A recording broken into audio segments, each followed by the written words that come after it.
Hey, Real Green Ninja here. Today we're going to talk about a very important change in Service Assistant, so let's begin. Now the first thing I want to point out is I'm actually running a slightly older version of Service Assistant at the beginning of this video. And the reason why is because once I update this version of Service Assistant, unfortunately I cannot roll it back. So I really hope I don't mess up the beginning recording on this. Alright, so the thing is that, again, right now I'm on version 4.6.20. So this is the last version before the changes have been made. So if you go to the invoices screen, you'll notice we have an option called Date Based on. And right now it's an either or. We can either pick last service date or we can pick schedule date. This right here is what got changed. So I'm going to go ahead and pause my video and then I'm going to show you what the change is and explain how it works.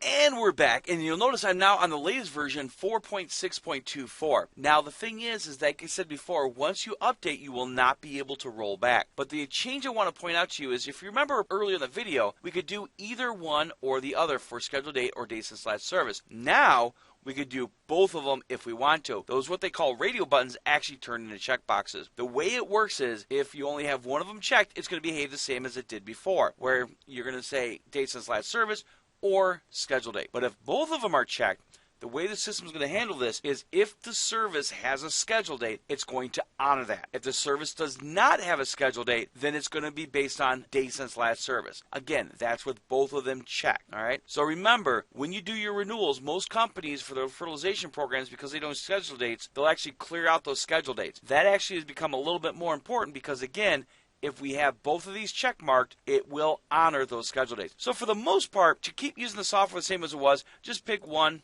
or the other. But again, if you want to be able to pull jobs based on date since last service and or schedule date, then we can actually option where we can actually pull both at the same time. And again, remember, if the job has a schedule date, it will use the schedule date. If it doesn't have a schedule date, it will then use that date since last service. And so I hope I clarified that a little bit for you guys, and you guys have yourself a wonderful day.